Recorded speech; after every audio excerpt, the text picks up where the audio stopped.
অভিজিতের আর একজন ইনফরমারের মৃত্যু হয়ে গেছে। আসলে ইনি কে যিনি এক এক করে সিআইডি অফিসার অভিজিতের সব ইনফরমারকে মারছেন? আসলে এর পেছনের রহস্যটা কি?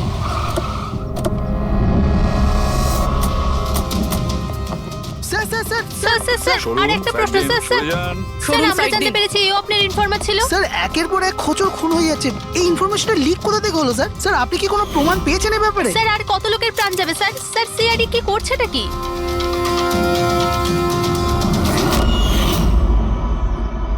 গলা টিপে মারা হয়েছে একে।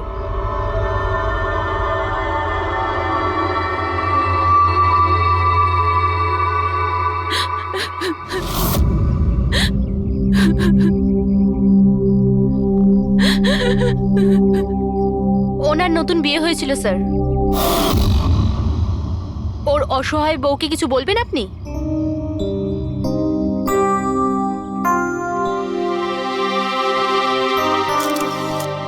তাহলে আপনি হলেন সেই অভিজিৎ, আমার অজিতের অভিজিৎ স্যার। কত ভরসা করতো আপনার উপর, আর আপনি ওকে ব্যবহার করেছেন, ওকে ধোঁকা দিয়েছেন। আপনি ওকে রক্ষা করবেন তার ভরসা দিয়েছিলেন না? কি হলো সেই ভরসা? কত টাকায় বেচেছেন ওকে? বলুন, জবাব দিন। কত টাকা পেয়েছেন আপনি নিজের বিবেক, নিজের মনুষ্যত্ব বেচার জন্য? বলুন। ম্যাম প্লিজ শান্ত হন। আপনি কি জানেন আপনি কার ব্যাপারে বলছেন? আপনি মেরেছেন আমার অজিতকে। খুনি। প্লিজ ম্যাম শান্ত হন, শান্ত হন আপনি। শোনো, ওনাকে ওদিকে নিয়ে যাও। ম্যাম প্লিজ শান্ত হন, নিয়ে যাও ওনাকে। আপনি মেরেছেন, আপনি খুনি একজন। তো এ হলো ইনফরমার অজিতের ওয়াইফ, যার কান্না চিৎকার করে সিআইডি অফিসার অভিজিতের কাছে প্রশ্ন করছে। কি এটা? হ্যাঁ, এখানে কোনো মজা হচ্ছে? ক্রাইম সিন এটা। আপনারা এখান থেকে যান আর আমাদের কাজ করতে দিন। বাইরে যান। পুরবি, বডিটাকে ফরেন্সিক ল্যাবে পাঠিয়ে দাও। স্যার ওরা ঠিকই বলছে, আমার জন্যই দুজন মারা গেল। এটা তুমি কি বলছো অভিজিৎ? তুমি কিচ্ছু করোনি। কি করেছো তুমি?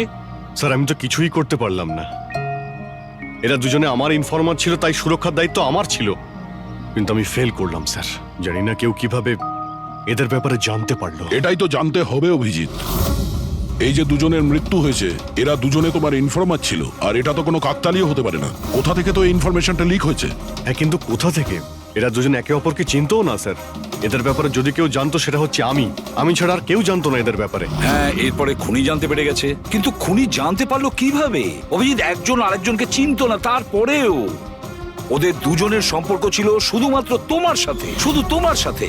তাহলে খুনিকে এদের ইনফরমেশন তুমি ছাড়া আর কে দিতে পারে? স্যার আপনার কি মনে না না হচ্ছে? না অভিজিৎ, আমি এটা বলতে চাইছি না।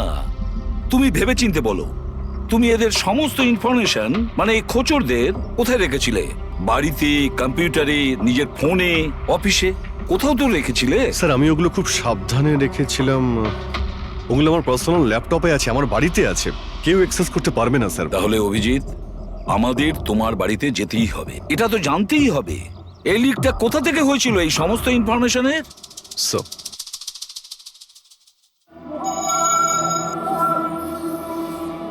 মনে হচ্ছে তোমার অনুপস্থিতিতে কেউ তো এখানে এসেছিল আর তোমার ল্যাপটপ থেকে ডেটা চুরি করে নিয়েছে। আর আজকাল এই পাসওয়ার্ড ক্র্যাক করতে কত সময় লাগে? আরে ভাই, পাসওয়ার্ডের তো ব্যাপারে না, এখানে ফিঙ্গারপ্রিন্ট স্ক্যানার আছে, এই ফেস রিকগনিশন ডিভাইস। আমি ছাড়াই ল্যাপটপ কেউ খুলতেই পারবে না। কিন্তু স্যার কম্পিউটার থেকে ডেটা চুরি করার জন্য এখানে আসার কি দরকার? কম্পিউটারটাকে তো হ্যাকও করা যেতে পারে। হ্যাঁ হতে পারে, কিন্তু এই ল্যাপটপ থেকে নয়, কারণ এতে ইন্টারনেট কানেকশনই নেই।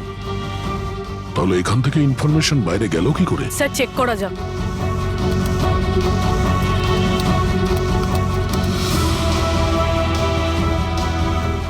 স্যার আপনার কম্পিউটারকে রিমোট অ্যাক্সেস করা হয়েছে। হ্যাঁ, কিন্তু কিভাবে? এতে তো ইন্টারনেট কানেকশনই নেই, কিভাবে? স্যার এটা দেখুন, এই ফাইলটা 2 সপ্তাহ আগে খোলা হয়েছিল। ডেটটা দেখুন। কিন্তু এই ডেটে তো আমি মুম্বাইতে ছিলামই না, বাইরে ছিলাম। এটা কি করে হতে পারে? হতে পারে স্যার। স্যার আপনি কোনো নতুন সফটওয়্যার কপি বা ইনস্টল করেছেন এই 2-3 সপ্তাহ আগে? সেটার কোনো প্রয়োজন নেই পুরবি। তুমি জানো এই ল্যাপটপে আমি কেস রিলেটেড ইনফরমেশনই রেখেছি, আর কিছু রাখার প্রয়োজনই নেই। হ্যাঁ, মাঝে মধ্যে পেন ড্রাইভ ইউজ করি কিছু ডেটা বা ইনফরমেশন নেওয়ার জন্য। Sir pen drive? হ্যাঁ। স্যার ওই পেন ড্রাইভ দেখাবেন আপনি?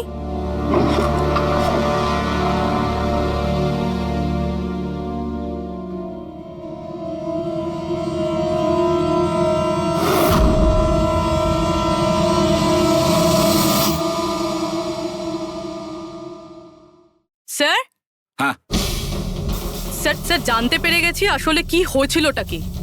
কি হয়েছিল? স্যার এই সব কিছু এই পেন ড্রাইভটার জন্য হয়েছে। এই পেন ড্রাইভের জন্য? হ্যাঁ স্যার। স্যার এটা পেন ড্রাইভ নয়, একটা স্মার্ট ডিভাইস। এই দেখুন স্যার, আপনি বলেছিলেন আপনার ল্যাপটপ ইন্টারনেটের সাথে কানেক্টেড ছিল না, কিন্তু যখনই আপনি এই পেন ড্রাইভ আপনার ল্যাপটপের সাথে লাগালেন, আপনার ল্যাপটপ একটা অচেনা নেটওয়ার্কের সাথে কানেক্টেড হয়ে গেল, যেরকম ওয়াইফাই ডঙ্গেল হয়। আর তারপরে স্যার এটা একটা প্রক্সি নেটওয়ার্ক। এটা আপনি দেখতে পাবেন না, কিন্তু এই নেটওয়ার্কের সাথে জুড়ে থাকা অন্য ব্যক্তিকে আপনার ল্যাপটপের অ্যাক্সেস দিয়ে দেবে। যেমন ধরুন কেউ আপনার কম্পিউটার রিপেয়ার করবে, আপনার কম্পিউটার ধরুন খারাপ, তো সে আপনার কম্পিউটার না ধরে দূর থেকে রিমোট দিয়ে আপনার কম্পিউটার অ্যাক্সেস করে ঠিক করতে পারবে। এক্স্যাক্টলি স্যার, কেউ একজন এই পেন ড্রাইভের সাহায্য নিয়ে আপনার ল্যাপটপ অ্যাক্সেস করেছে আর ইনফরমারদের ফাইল চুরি করে নিয়েছে। তার মানে সবটাই প্ল্যান ছিল। খুনি পেন ড্রাইভ তোমার আশেপাশে কোথাও প্ল্যান করেছিল। তোমার কিছু মনে আছে যে এই পেন ড্রাইভ তুমি কোথায় পেয়েছিলে? আরে এটা তো আমি অনলাইনে কিনেছিলাম, একটা ভালো সস্তা অফার ছিল, আমার মেলে এসেছিল। এক মিনিট, এই মেলটা এসেছিল। স্যার এটা তো কোনো শপিং ওয়েবসাইট। হ্যাঁ, খুব ভালো এস্টাবলিশ ওয়েবসাইট, ডিসকাউন্ট দিচ্ছিল তাই আমি 2-3টে পেন ড্রাইভ কিনে নিই।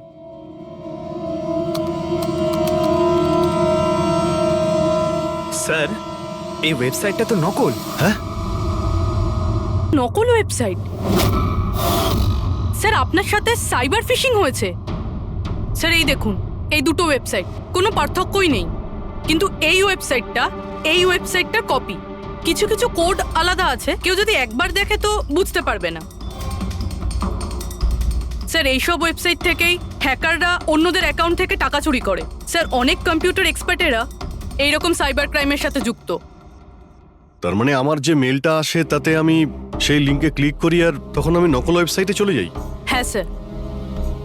এইভাবেই এই পেন ড্রাইভ প্ল্যান করা হয়েছিল।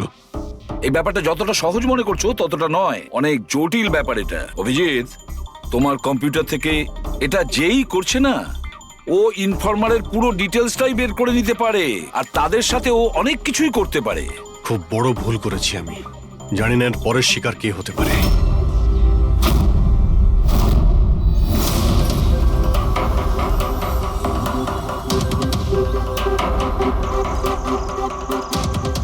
হ্যাঁ রবি।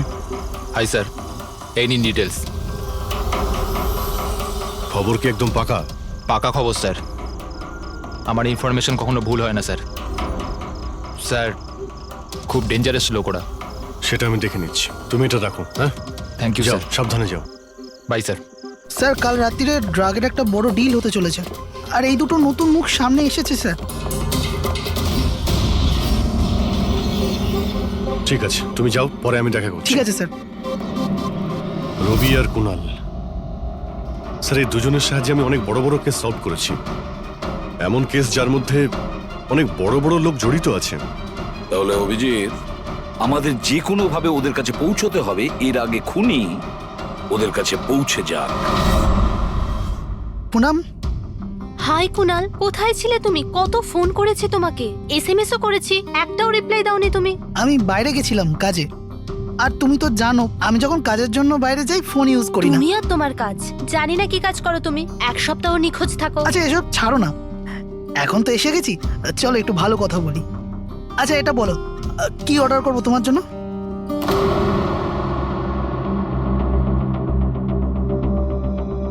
অভিজিৎ স্যার, আমি এক সেকেন্ড আসছি। Excuse me, yes. আমি একটু কাগজটা দেখতে পারি? ও শিওর। আরও একটা খোঁচরের হত্যা। সূত্র অনুযায়ী মৃত ব্যক্তি অজিত বাবু সিআইডি সিনিয়র ইন্সপেক্টর অভিজিৎ বাবুর ব্যক্তিগত খোঁচর ছিল। এক সপ্তাহের মধ্যে এটা দ্বিতীয় ঘটনা। এর আগে পবন নামে আরও এক খোঁচরের হত্যা হয়েছে। ইন্সপেক্টর অভিজিতের ওপর নিজের খোঁচরদের ও ইনফরমেশন লিক করার অভিযোগ আনা হচ্ছে। ইন্সপেক্টর অভিজিতের অন্যান্য খোঁচরদেরও প্রাণ বিপদে বলে হচ্ছে। হে ভগবান, এটা হতে পারে না। কি কি হতে পারে না? এই খবর আই নো, কত খারাপ বিষয় না? যারা নিজেদের প্রাণ বিপন্ন করে আমাদের জন্য কাজ করে তাদেরই প্রাণ নিয়ে ব্যবসা। ইন্সপেক্টর অভিজিৎ এটা কি করে করতে পারেন? কুনাল, কি হয়েছে তোমার? কি ভাবছো তুমি? Kunal, are you okay? আচ্ছা শোনো, আমাকে যেতে হবে। যেতে হবে? কোথায় যেতে হবে? এখনই তো এলে, এক্ষুনি কোথায় আমি যাবে? তোমাকে সব বলবো। হ্যাঁ ঠিক আছে, বলবো।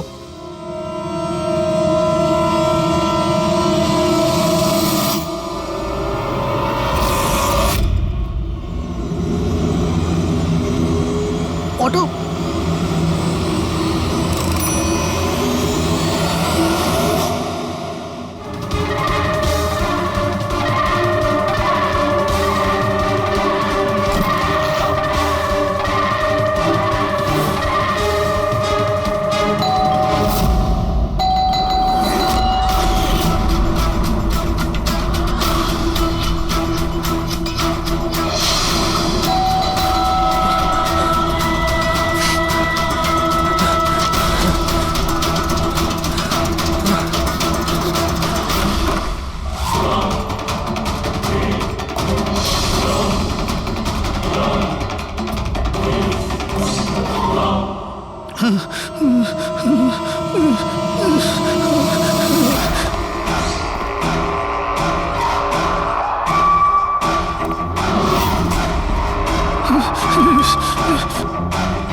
আমাকে মেরো না, ছেড়ে দাও স্যার। কুনাল, আমি অভিজিৎ।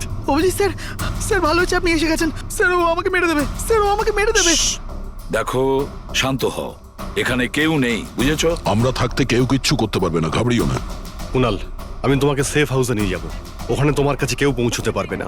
স্যার, রবির ফোনের লোকেশন এখানটাই দেখাচ্ছিল।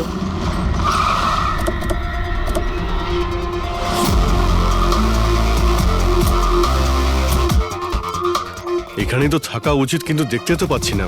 রবি,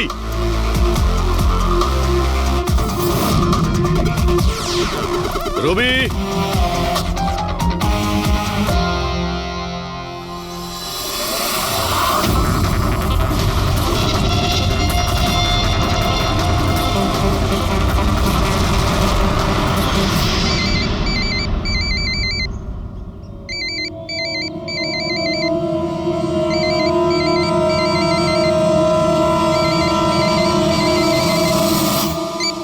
হ্যালো। রবি, রবি, কোথায় তুমি? কোথায় পালাচ্ছ? আমার উপর ভরসা নেই তোমার? আপনি কি ভেবেছিলেন আপনি আমায় খুঁজে পাবেন? এত সোজা নয় স্যার। রবি, দেখো, তুমি যা ভাবছো তা সত্যি নয়। তোমায় কেউ মেরে ফেলতে পারে, কিন্তু সেটা আমি নয়। আমি তোমায় বাঁচানোর চেষ্টা করছি। শোনো, আমি তোমাকে সেফ হাউসে নিয়ে যাব। সেখানে তোমার কোনো বিপদ হবে না, বুঝতে পেরেছো? রবি, রবি, আমরা তোমাকে সাহায্য করতে চাই, আমাদেরকে বিশ্বাস করো। ভরসা? ওই দুটো লোকও তো আপনাদের ওপর ভরসাই করেছিল, কিন্তু ওরা কি পেল?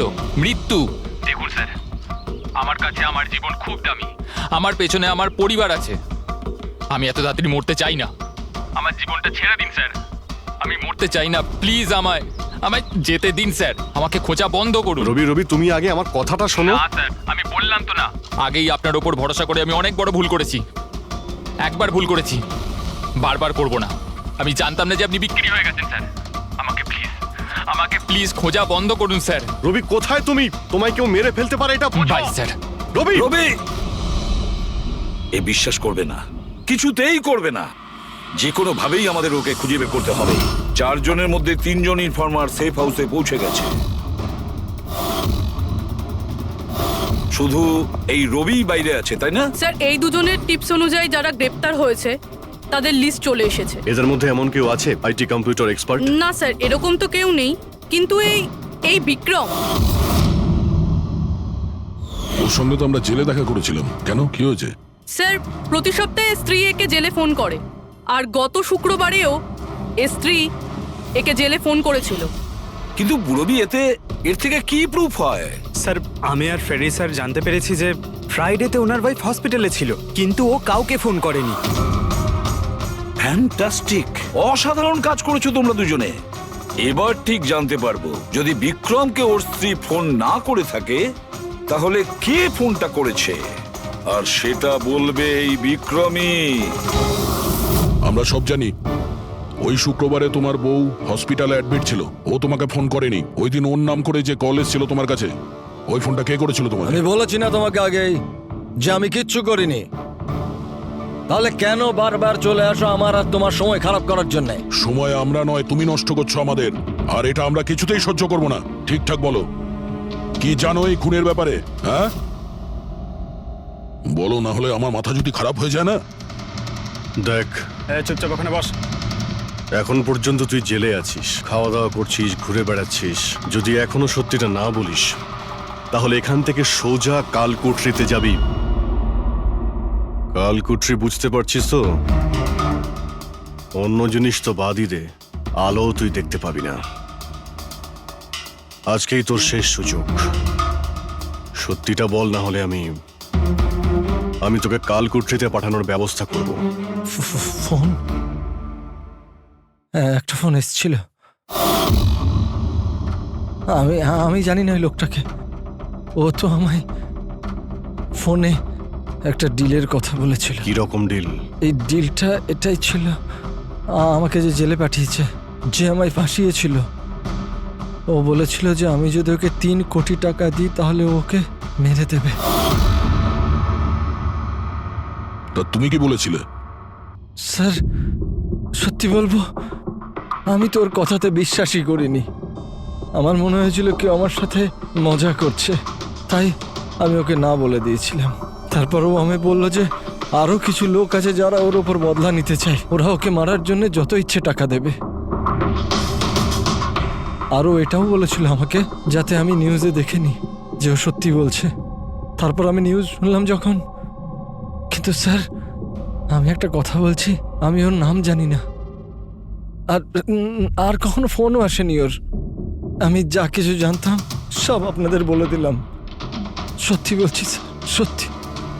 ঠিক আছে, তার মানে ও আরো অনেক লোকের সঙ্গে কন্ট্রাক্ট করেছে, অনেক বড় গেম খেলেছে। অপরাধীদের থেকে টাকা কামানোর ব্যবসা খুলে বসেছে। স্যার, আপনার বাকি খোঁচরদেরও প্রাণ সংশয়ের ভয় রয়েছে। আমরা খুনির ব্যাপারে কিচ্ছু জানি না। 3 কোটি, ওর চাহিদা অনেক বড়, আর এর জন্য যাকে তাকে ফোন করবে না, এমন কাউকে করবেও যে ওর চাহিদাটা পূরণ করতে পারে। ঠিক বলেছ তায়া। খোঁজ নিয়ে দেখি আমাদের লিস্টে কতজন আছে যে 3 কোটি পারবে।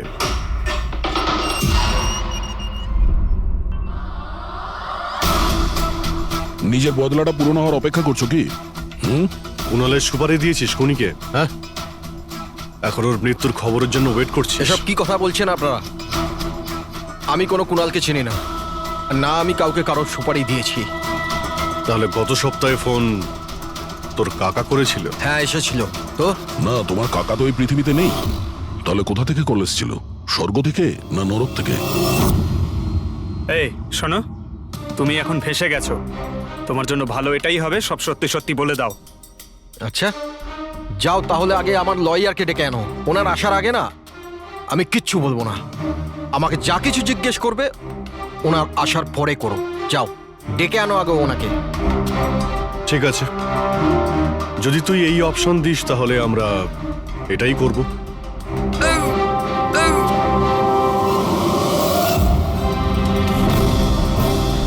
কোথায় নিয়ে যাচ্ছেন আপনারা আমাকে? আমরা তোকে তো বলার সুযোগ দিয়েছিলাম, কিন্তু তুই বললি উকিল ডাকতে। এবার তোমার সাথে কি হবে কেউ জানতেও পারবে না, তোমার উকিলও না। এটা এটা এটা আপনারা ভুল করছেন। সিআইডি এটা করতে পারে না।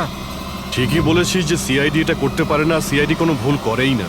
আমরা তো সবাইকে এটাই বলবো যে তুই আমাদের উপরে আক্রমণ করার চেষ্টা করেছিলি, আর আমরা নিজে বাঁচার জন্য তোমাকে গুলি করে না দিয়েছি। স্যার, প্লিজ এটা করবেন না। শান্ত, পঙ্কজ, স্যার। কোনো ফাঁকা জায়গায় গাড়িটাকে দাঁড় করাও। Okay sir. চল বাইরে বেরো।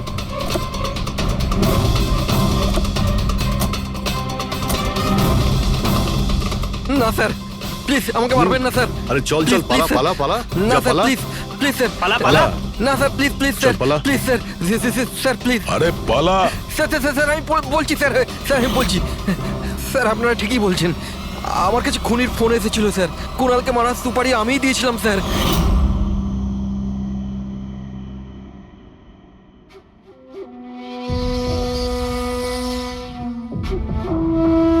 হ্যালো শেখর হ্যাঁ কে শেখর আমি কে সেটা জানার তোর কোনো দরকার নেই। তুই শুধু এটুকু জেনে রাখ যে তুই যার জন্য জেলে গেছিস আমি তাকে চিনি, আর ওকে আমি প্রাণে মেরেও দিতে পারি, কিন্তু তার জন্য আমার টাকা চাই। কত টাকা চাই তোর পুরো 3 কোটি। ঠিক আছে অর্ধেক টাকা তোর আমি অ্যাকাউন্টে ফেলে দিচ্ছি আর বাকি অর্ধেক টাকা কাজ শেষ হবার পর, কিন্তু হ্যাঁ বেশি চালাকি করবি না, না হলে তুই জানিস তো আমি কে। শেখর আমি এক কথার মানুষ, তোমার কাজ ধরে নাও হয়ে গেছে। চল রাখছি এবার। এই শোন এটা রাখ, কাউকে বলবি না।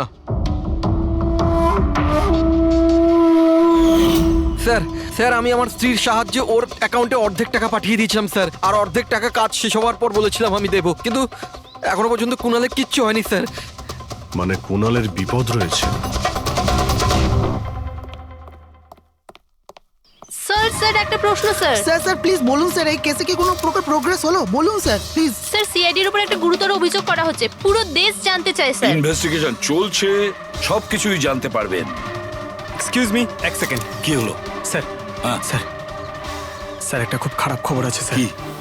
স্যার আমাদের সেফ হাউসে ওই কুণাল ছিল না স্যার, ও পালিয়ে গেছে স্যার। হোয়াট? কিভাবে ও পালালো? তুমি জানো যে ওর জীবন বিপন্ন। স্যার কিচ্ছু বুঝতে পারছি না স্যার, স্যার ওকে অনেক খোঁজার চেষ্টা করেছে কিন্তু কোথাও পাচ্ছি না। খোঁজ, আই ডোন্ট কেয়ার। খোঁজো যে করেই হোক, খুনি ওর কাছে পৌঁছানোর আগেই ওকে খুঁজে বের করো। Sir yes, now this is the breaking news. একের পর এক সিআইডি ইনফরমার হত্যার রহস্য উন্মোচনে সিআইডি অপারগ ছিল, আর এইমাত্র আমরা খবর পেলাম যে কুণাল নামে সিআইডির আরেকজন খোঁচর, যার সুরক্ষার দায়িত্ব সিআইডি নিয়েছিল, সে নিখোঁজ।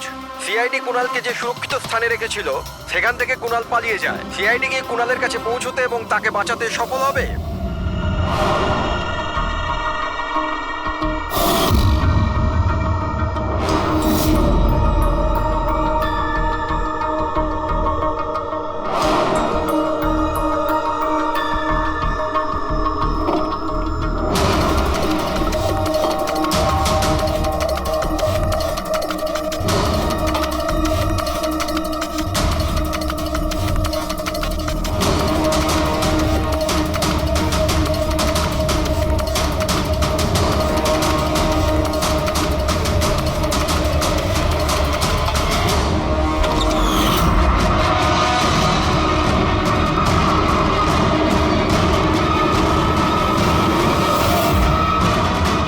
কে তুমি?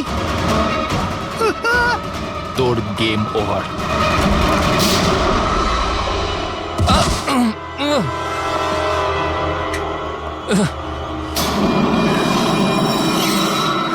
রবি তুমি?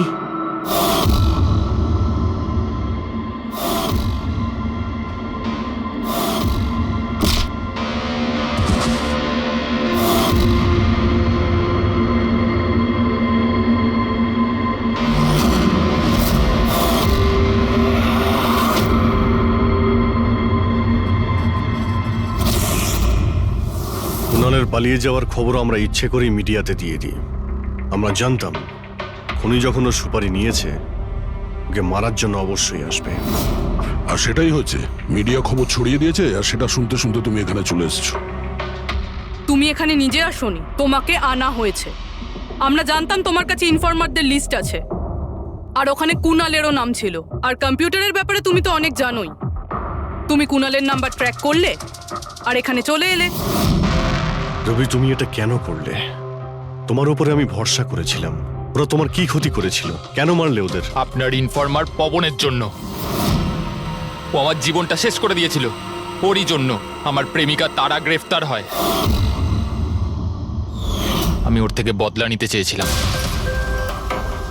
কিন্তু তখন এটা জানতাম না যে তার আর ইনফরমেশন কে লিক করেছে। আমি যেমন তেমন করে ওদের কাছে পৌঁছতে চাইছিলাম। আর তারপর কি, আমি একটা প্ল্যান করলাম। আমি যদি আপনার সাথে জয়েন করি তাহলে ওই খোঁচরগুলোর কাছে আমি পৌঁছতে পারবো। আমি আপনার সাথে দেখা করলাম, আপনার জন্য কাজ করতে শুরু করলাম, আপনাকে ইম্পর্টেন্ট ইনফরমেশন দিতে লাগলাম যাতে আপনি আমাকে বিশ্বাস করেন। নিজের সেফটির বাহানা করে আপনার থেকে ওই ইনফরমারদের সম্বন্ধে জানতে শুরু করলাম। আমি যেমন করে হোক ওই লিস্টটা পেতে চাইছিলাম যেখানে ওই ইনফরমারদের ব্যাপারে পুরো ইনফরমেশন ছিল। তারপর ওই অনলাইন অফার,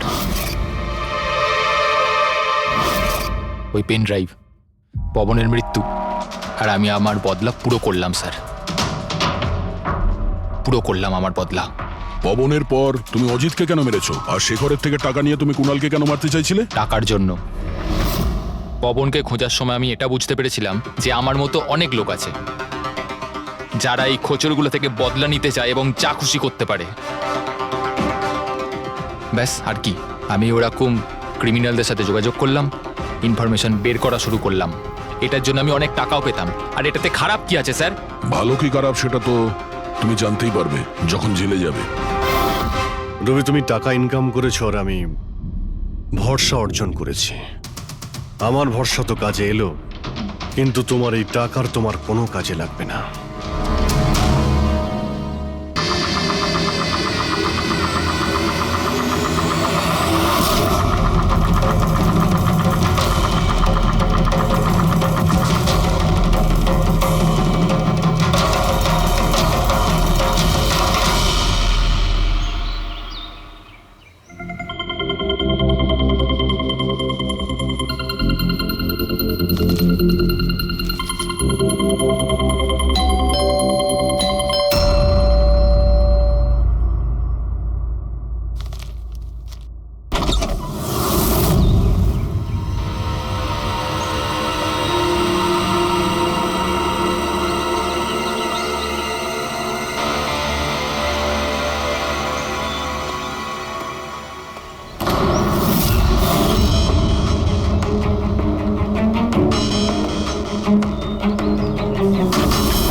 এক মিনিট, এসব কি হচ্ছে? স্যার, আপনি সিআইডি অফিসার অভিজিৎ না? আপনার বাড়ির সামনে লাশ পাওয়া গেছে, এ ব্যাপারে আপনি কি জানেন? স্যার, এই লাশটা আসলে কার? আপনার বাড়ির বাইরে এই লাশ এলো কোথা থেকে? এক মিনিট। স্যার, আপনি এই ব্যাপারে কি আগে থেকে কিছু জানতেন? আরে আপনারা পিছিয়ে যান, এটা ক্রাইম সিন। আপনারা আরে কি করছেন? স্যার, পিছিয়ে যান উত্তরটা তো বলছি। দিন, স্যার। দেখুন, আপনাদের আমি সব বলবো, কিন্তু আপনারা কি করে জানলেন এখানে লাশ আছে? কি করে খবর পেলেন আপনারা? স্যার, আমাদের কাছে একটা অজ্ঞাত কল এসেছিল, সে লোকেশন বলেছিল, বললো যে সিআইডি অফিসার অভিজিতের বাড়ির সামনে একটা লাশ আছে। Unknown call? হ্যাঁ স্যার। কিন্তু স্যার, এই আসলে কে? স্যার, কিছু প্লিজ, তো আপনাদের বলুন আমি স্যার। সব বলবো, please. Hello SP sir, sir আমার বাড়ির বাইরে একটা লাশ পাওয়া গেছে। বস, ওই লোকটির মৃত্যু মাথায় আঘাতের কারণে হয়েছে। রক্ত অনেকটা বেরিয়েছে, কিন্তু লাশটা বেশি পুরনো নয়। তার মানে ওর মৃত্যু কিছুক্ষণ আগেই হয়েছে। হ্যাঁ দা, সকাল 7টা থেকে 10টার মধ্যে। কিন্তু যে জায়গা থেকে লাশটা পাওয়া গেছে বস, ওখানে একটুও রক্ত পাওয়া যায়নি। মানে হচ্ছে মানে খুনটা হয়েছে অন্য কোনো জায়গায় আর লাশটা তোমার বাড়ির সামনে ছেড়ে দিয়ে যায়। ওকে কিছু জানতে পারলে? স্যার এর নাম পবন। এ একটা হাইফাই হোটেলের বারটেন্ডার ছিল। এর স্ত্রী এবং বাচ্চা নাগপুরে থাকে। ওরও আজকে ওখানেই যাবার কথা ছিল স্যার। ওর মেয়ে আজকে অ্যাওয়ার্ড পেত বেস্ট স্টুডেন্ট পারফরমেন্সের জন্য। এই খবরটা শুনে ওরা খুবই শক। ওর স্ত্রী আর মেয়ে ও দুজনেই। মনে হচ্ছে এই খুনটা বদলা নেওয়ার জন্য করা হয়েছে।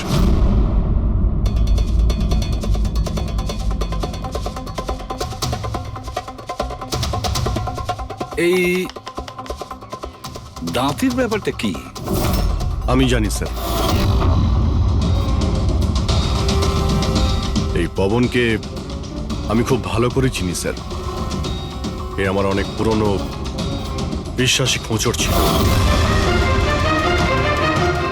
কি? হ্যাঁ ভাই, এ আমাকে অনেক ইনফরমেশন দিত। এর জন্য আমি অনেক আসামিদের ধরতে পেরেছিলাম। স্যার তাহলে এই দাঁতটা? খেপানোর জন্য, উপহাস করার জন্য, এটা দেখানোর জন্য যে ওর মুখটা খোলা উচিত হয়নি। তার মানে এই কথা সত্যি যে এটা বদলা নেবার জন্য করা হয়েছে। যাদেরকে পবন গ্রেপ্তার করিয়েছিল তাদের মধ্যে কেউ ওকে মেরে দিয়েছে। কিন্তু স্যার এই পবন যে অভিজিৎ স্যারের ইনফরমার, এই কথাটা অন্যরা জানলো কিভাবে? হ্যাঁ, মানে সিআইডিতেও আমাদের ইনফর্মার কে আছে আমরা অন্যরা কেউ জানি না। তাহলে ওই খুনি কি করে জানলো যে পবন একজন ইনফর্মার? শুধু খুনি জানতে পারেনি স্যার, পুরো দেশ জানতে পেরে গেছে স্যার।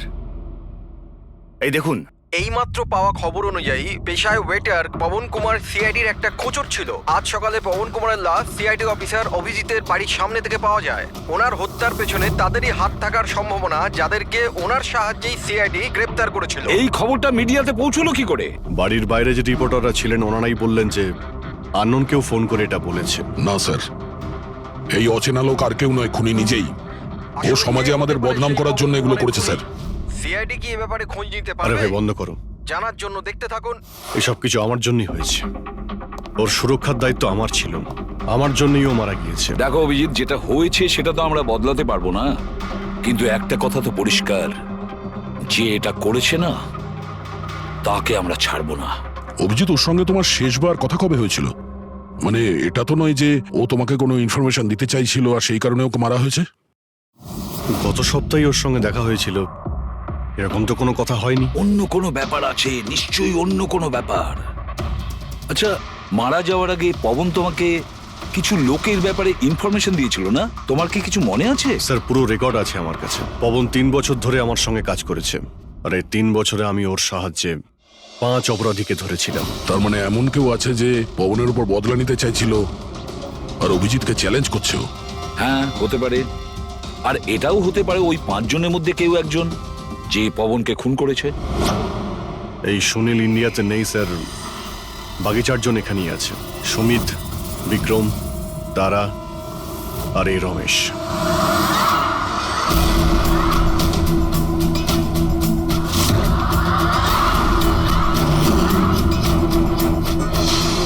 হ্যালো স্যার, আমার নাম অজয়। বলুন স্যার, আপনারা কি খাবেন? রমেশ, নামটা কবে বদলালি? স্যার ওদিকে গিয়ে কথা বলি প্লিজ। চল। ড্রাগসের কেসে জেল হয়েছিল না? জেল থেকে কবে বেরিয়েছিস? হ্যাঁ স্যার, আমি দিব্যি খেয়ে বলছি স্যার, আমি ওসব কাজ ছেড়ে দিয়েছি। এখন আমি ওসব উল্টোপাল্টা কাজ করি না, সত্যি।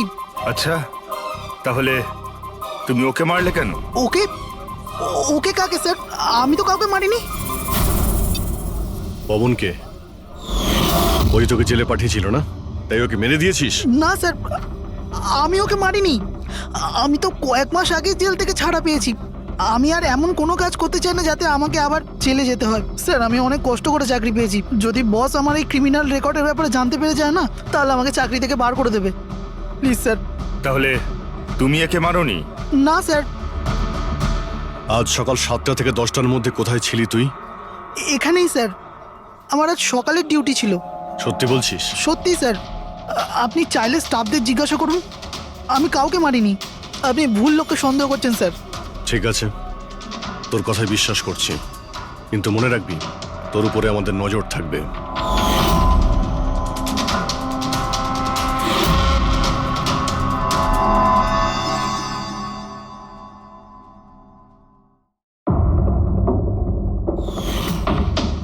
সব কিছু ছিল আমার কাছে, বাড়ি, পরিবার, কেরিয়ার, একটা ভালো কাস্টম অফিসারের জবও ছিল।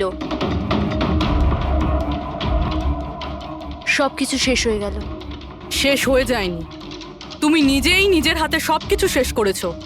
যদি তুমি তোমার চাকরির সুযোগ না নিয়ে স্মাগলারদের সাহায্য না করতে, তাহলে তোমার সাথে এইসব হতো না। কোনো শখ ছিল না আমার এসব করার, আর কিছু অপশন ছিল না আমার কাছে। বাবার শরীর ঠিক ছিল না, টাকার দরকারও ছিল, আর সেই সময় আমি এই অফারটা পেলাম, তো আমি কি করতাম? আপনি প্লিজ বসে যান। কিন্তু দেখুন না, বাবার অসুখ নয়, আমার দুশ্চিন্তাই বাবার প্রাণ নিয়ে নিল। ফ্যামিলির লোকেরাও আমাকে দোষী বানিয়ে আমার সাথে সব সম্পর্ক শেষ করে দিল। আর কিচ্ছু বেঁচে নেই, না তো আমার নিজের কেউ আছে, না তো আমার কাছে কোনো টাকা আছে। তো আমি কি করে আপনার ইনফরমারকে মারতে পারি? আর এমনিতেও আমি আগে থাকতেই আমার একটা দোষের শাস্তি পাচ্ছি, আর অন্য কোনো দোষ করতে চাই না আমি। দেখুন, আপনি প্লিজ আমাকে বিশ্বাস করুন, আমার এটায় কোনো হাত নেই। পবনের খুন তুমি করিয়েছো না? এখন তুমি নিজে বলবে না আমরা বলাবো? কে পবন যে খবর দেয়? আমি তো তোমাদেরকে খুব চালাক মনে করতাম। দেখতে পাচ্ছ তো আমার অবস্থা, আমি এখানে জেলে আছি, তবুও আমায় জিজ্ঞাসা করছো? এই টুপি তুমি অন্য কাউকে পরাবে, বুঝেছো? তোমার অবৈধ কার্যকলাপে তুমি যত টাকা কামিয়েছো, তাই দিয়ে জেলের বাইরে তুমি কি কি করতে পারো আমরা সব জানি। বল, পবনের সুপারি কাকে দিয়েছিলি? কে কথা বলছো তুমি? মনে হচ্ছে আজকাল সিনেমাটা একটু বেশি দেখো। আমার অবস্থা দেখছো তো এখানে, না আমার কাছে ফোন আছে, না আমার সাথে কেউ দেখা করতে আসে। তাহলে কি করে আমি কারোর সুপারি দেব? আমায় সম্মান দেওয়ার জন্যে ধন্যবাদ। তোমাদের কি মনে যে আমি এত বড় গ্যাংস্টার যে ভেতরে বসে বসেই বাইরে যে কাউকে মারতে পারি? তাহলে তার জন্যও থ্যাংক ইউ। তোমার এগুলো মজা মনে হচ্ছে, হ্যাঁ? এতে তোমার হাত আছে কি না সেটা তো আমরা জেনেই যাব, কিন্তু এতে যদি তোমার হাত থাকে তাহলে এখন এই যে তোমার অবস্থা আছে না, এর থেকেও খারাপ অবস্থা করে দেবো তোমার।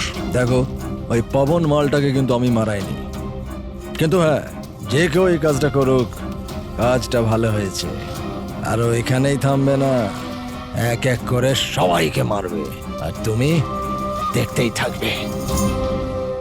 হ্যালো, আরে বাবু, আমি বুঝতে পেরেছি তুমি পবনের খবর শুনে ভয় পেয়েছো। তুমি চিন্তা একদম করো না। আরে খবরের লোকেরা বাড়ি চড়িয়ে বলে, আর তাছাড়াও আমার ব্যাপারে শুধু দুজনেই জানে, তুমি আর অভিজিৎ স্যার। তৃতীয় আর কেউ জানেই না যে আমি অভিজিৎ স্যারের খোঁচর। আমি দেখা করবো তো ওনার সাথে কাল।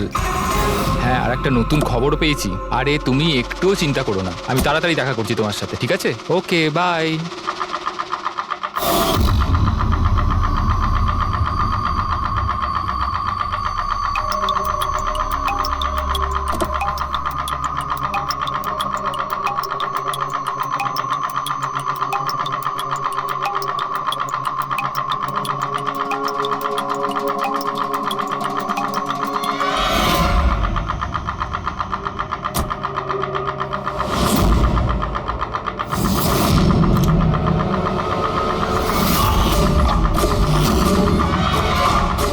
কে কে ওখানে?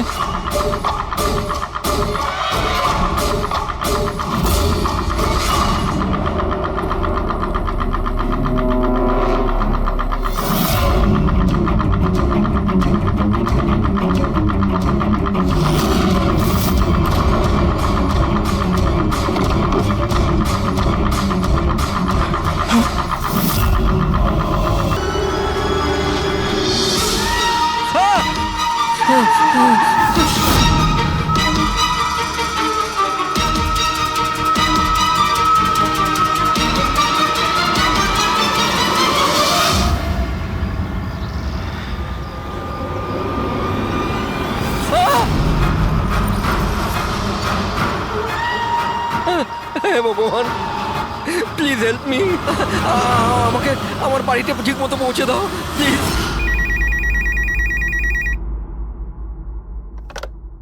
Hello, CID bureau. Hello ma'am, ma'am please আমাকে হেল্প করুন। ম্যাম আমার স্বামী এই মুহূর্তে খুব বড় বিপদের মধ্যে আছে। কি স্যার, কি হয়েছেটা কি ওনার? ম্যাম ওর প্রাণ সংশয় হয়েছে, কেউ ওকে মারতে চায়। ম্যাম প্লিজ ওনাকে বাঁচিয়ে নিন ম্যাম প্লিজ। উনি কি এখন আপনার সঙ্গেই আছেন? না ম্যাম, ম্যাম এই মুহূর্তে উনি ওনার গাড়িতে আছেন, ওই সাব স্ট্যান্ড রোডের পাশে পুরনো যে পোস্ট অফিস আছে ওখানে। আচ্ছা শুনুন ম্যাম, দেখুন আমাদের দুজন অফিসার ওই এরিয়াতেই আছে। আপনি আপনার গাড়ির ডিটেলসটা বলুন। হোয়াইট ব্যাস্টার আছে আর গাড়ির নাম্বার হলো 2536। ম্যাম ওনাকে আপনি বাঁচিয়ে তো নেবেন ম্যাম। আপনি চিন্তা করবেন না, আপনার হাজবেন্ডের কিচ্ছু হবে না। ওকে, প্রবীর, অভিজিৎকে ফোন করো আর ওকে গাড়ির ডিটেলসটা দিয়ে দাও। ওকে বলো যে ব্যাপারটা আর্জেন্ট।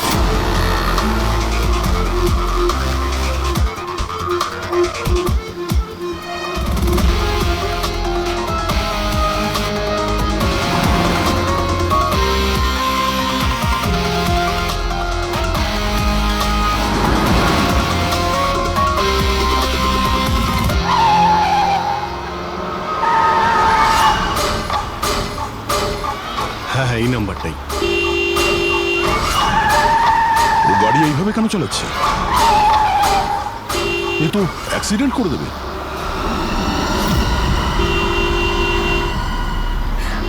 আমাকে ক্ষমা করে দাও, আমাকে ক্ষমা করে দাও, আমি মরতে চাই না, আমাকে ক্ষমা করে দাও। কার সঙ্গে এই কথা বলছে? গাড়িতে তো কেউই নেই। আরে বিনীত, কার সঙ্গে কথা বলছো? গাড়িতে তো কেউ নেই। অন্ধ হয়ে গেছো তোমরা, তোমরা দেখতে পাচ্ছ না এতগুলো লোক আমাকে ডাকছে? করছে কি? আমাকে ক্ষমা করে দাও, আমি মরতে চাই পাগল না। হয়ে গেছে মনে হচ্ছে। মিনিট, বিনীত, বিনীত, তোমার অ্যাক্সিডেন্ট হয়ে যাবে, গাড়িটা থামাও বলছি।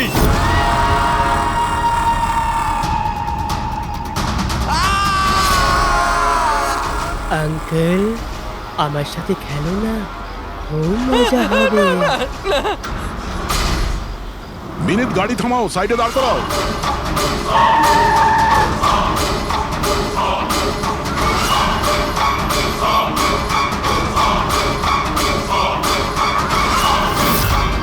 দাঁড়িয়ে যাও।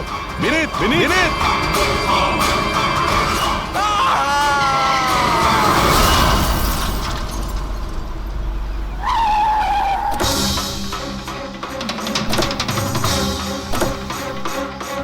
বিনীত, ও নো, এ তো মারা গেছে। স্মেল আসছে।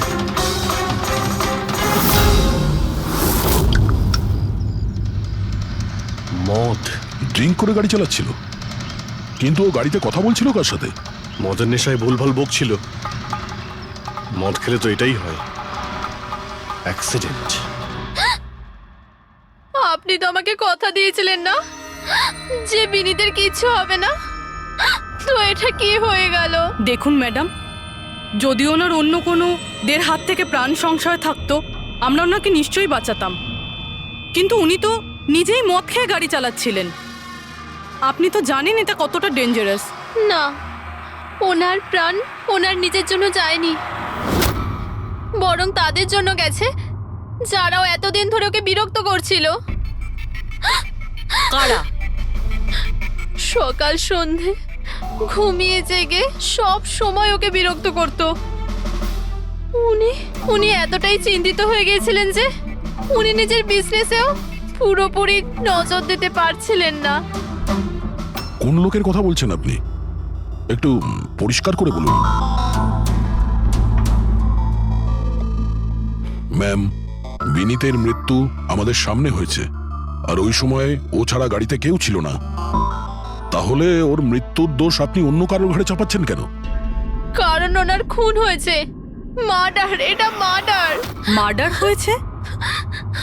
আপনি কি জানেন কারা করেছে এটা? আত্মারা। হতে পারে আপনারা ওই আত্মাটাকে দেখতে পাননি, কিন্তু বিনীত ওদের পরিষ্কার ভাবে দেখতে পেত। সিআইডিরা আত্মা টাত্মায় বিশ্বাস করে না।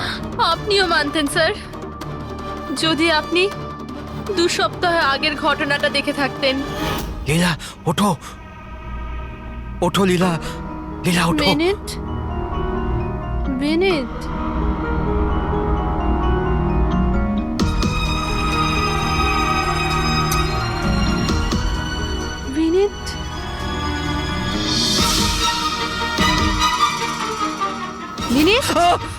কি হয়েছে বিনীত? ওই দেখো আলমারির ওপরে।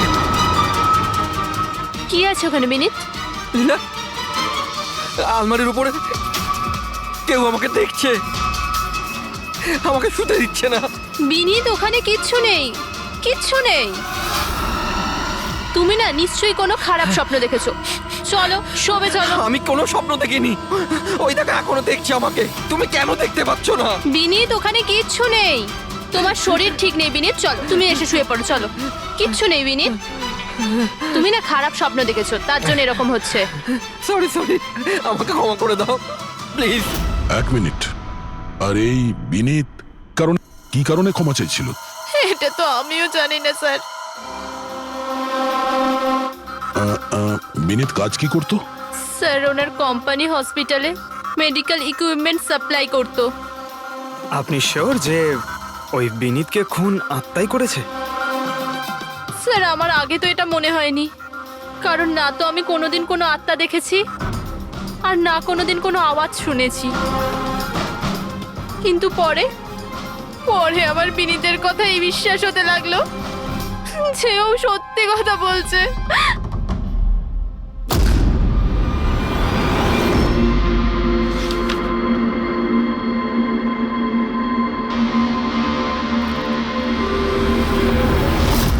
হ্যাঁ বস, এর মৃত্যুর একটাই কারণ চোখে পড়ছে, এর মাথার ওপর লাগা আঘাতটা, যেটা অ্যাক্সিডেন্টের কারণে লেগেছে। ঠিক তো ডক্টর সালুকে? আর কোনো কারণ নেই তো? হ্যাঁ, দয়া, ভিসারা স্যাম্পলকে চেক করা এখনো বাকি আছে, কিন্তু প্রাইমা ফেসি তো এটাই বলছে মৃত্যুর কারণ অ্যাক্সিডেন্ট। আর বস, এর রক্তের মধ্যে আমি অ্যালকোহল অনেকটা বেশি মাত্রায় পেয়েছি। ও, আমার মনে হচ্ছে সেই কারণেই ওর হ্যালুসিনেশন শুরু হয় আর ও ধাক্কা মেরে দেয়। তার মানে হলো এটা কোনো খুনের ব্যাপার নয়। আমরা চাইলেই ওদের বডিটা ফেরত দিয়ে দিতে পারি। যদি কোনো ডাউট থাকে সেটা ভিসারা স্যাম্পল থেকে জানা যেতে পারে। কি জানি স্যার, আমার কেমন যেন মনে হচ্ছে যে এই কেস অতটা সোজা নয়। কারণ আমরা যখন লীলাকে জিজ্ঞাসা করলাম যে এই বিনীত কার কাছে ক্ষমা চাইছিল, তখন কথাটা এড়িয়ে গেল। আমরাও কি শেষকৃত্যে যাব নাকি? ওখানে আত্মীয়রাও থাকবে, বন্ধুরাও থাকবে, অনেকেই থাকবে। যদি কিছু জানতে পারা যায়। যাও, নিশ্চয়ই যাবে ফিউরালে।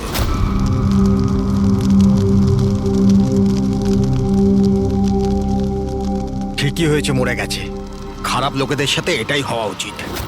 তুমি একদম ঠিক বলেছ, এই ধরনের লোকের এরকমই মৃত্যু হওয়া উচিত। ব্যাস, আর ওই দিনটার অপেক্ষা করছি যেদিন ওই দুজনেরও চিতা জ্বলতে দেখব। ওই দিন আমি তোমাদের দুজনকে অনেক বড় পার্টি দেবো। কি সমস্যা কি তোমার? হ্যাঁ, এখানে একটা শোক পালন করার জায়গায় উৎসব পালনের কথা বলছো তোমরা? কেন করবো না উৎসব? আরে আসল উৎসব তো সেদিন হবে যেদিন এই দুজনেরও চিতা জ্বলবে। ওরা দুজনে চিতায় উঠুক কি না উঠুক, তুমি সিআইডি রাতে ঠিকই আসবে। স্যার আপনারা যদি সিআইডির লোক হন তাহলে অপরাধীদের সাহায্য করার বদলে আমাদেরকে ন্যায় বিচার দেওয়া উচিত। 1 মিনিট। কি বলতে চাও পরিষ্কার করে বলো। স্যার আমার নাম পুনিত, আর আমার বাবা পার্পল হসপিটালে ভর্তি ছিল। ভেন্টিলেটরে ছিলেন। ডাক্তারবাবু, নার্স, ডাক্তারবাবু কোথায়? Relax. আমার বাবা মারা যাবে এক্ষুনি। প্লিজ ডাক্তারবাবুকে বলুন। কি হয়েছে? কেন চিৎকার করছেন? চিৎকার করবো না তো কি করবো? আমার বাবা ওখানে মারা যাচ্ছে আর আপনাদের স্টাফ এখানে বসে মাছি মারছে। আপনি আগে শান্ত হন প্লিজ। আপনি পেশেন্টের কাছে যান, আমি দেখছি। তাড়াতাড়ি করুন প্লিজ। হ্যাঁ,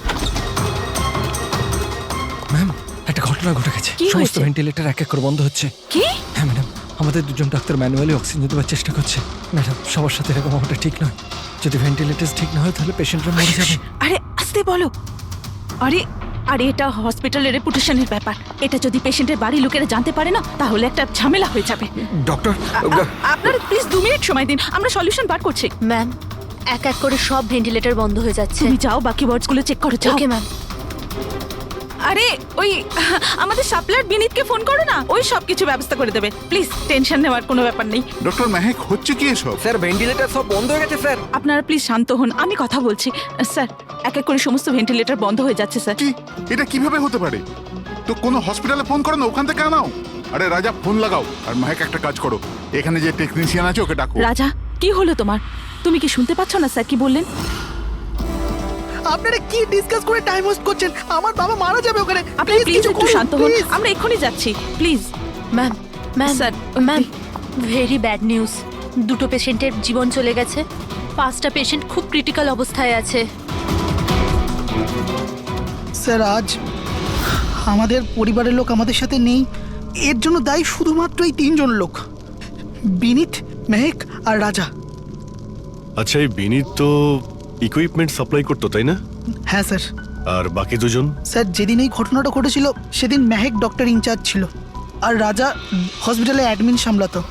আচ্ছা, এনারা দুজনই কি শুধু হসপিটাল থেকে এসেছেন নাকি ওখান থেকে আরো অনেকে এসেছেন? এসছে স্যার, ওই হেড নার্স পরিণীতা, ওই শেখর যে মেনটেন্যান্সে ছিল, আর উনি ডক্টর কেদার, এই হসপিটালের মালিক।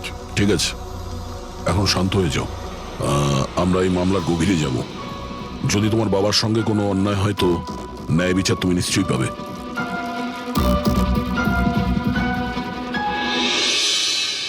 এখন বুঝতে পারছি বিনীত ক্ষমা চাইছিল কেন। আমাকে ক্ষমা করে দাও, আমি মরতে চাই না, আমাকে ক্ষমা করে দাও। আর এটাও বুঝতে পারছি যে বিনীতের মৃত্যুতে সবাই এত খুশি কেন। তার মানে বিনীতের মৃত্যুর কারণ যে কেউ হতে পারে। আর বিনীতের পরে খুনির পরের শিকার এই এদের দুজনের মধ্যে কেউ হতে পারে।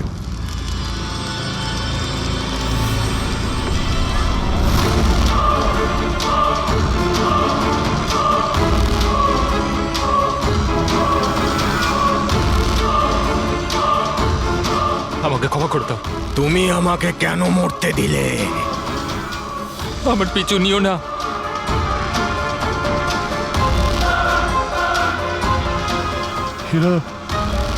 এরা কথা কার সঙ্গে বলছে? আমার পিছু নিও না। আর সেই কাল্পনিক লোকগুলোর সঙ্গে যার সঙ্গে বিনীত কথা বলছিল। চাইলে তুমি আমাকে বাঁচাতে পারতে, কেন মরতে দিলে আমাকে? এবার তুমিও মরার জন্য তৈরি হয়ে যাও।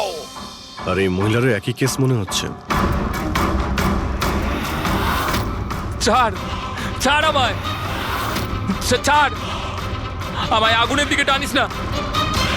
আমার কোনো দোষ নেই এতে।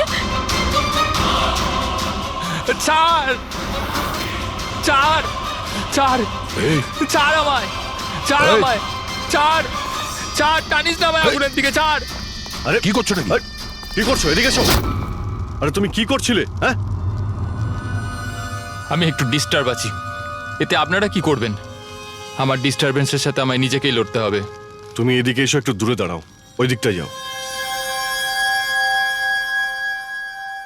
তাহলে অনেক লোক আছে যারা বিনীতের মৃত্যু সংবাদ শুনে আনন্দিত। হ্যাঁ, হ্যাঁ স্যার। আর এখন ওরা মেহেকার রাজার মৃত্যুর খবর শুনতে চাইছে।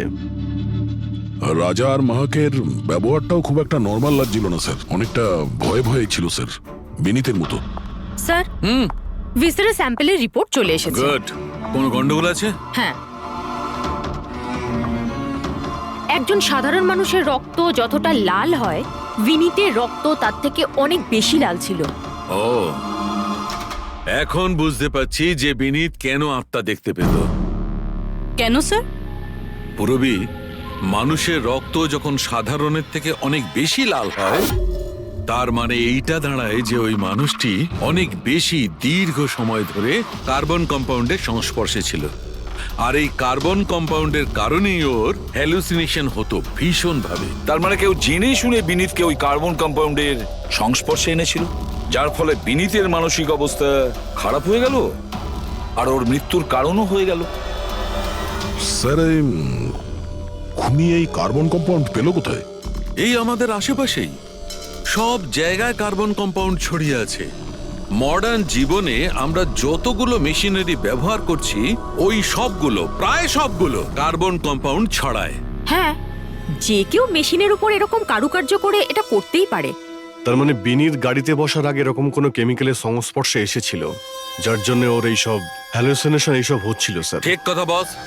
গাড়িটার এক্সস্ট সিস্টেমটা চেক করতে হবে। গন্ডগোলটা ওখানেই হয়েছে।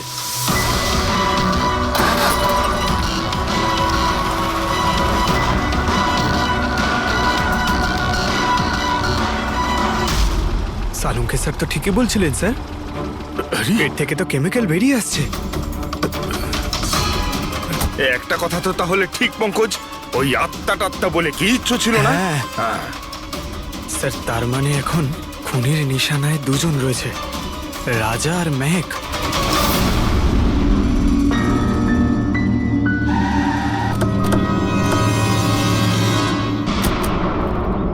শ্মশানে রাজার ব্যবহারটা খুব একটা ঠিক ছিল না, এখনো ওর মানসিক অবস্থা ঠিক নয়। আরে স্যার, দরজা তো খোলা। আচ্ছা, খুনি রাজার কাছে পৌঁছে যায়নি তো? এসব কি হচ্ছে? ক্যান্ডেলস,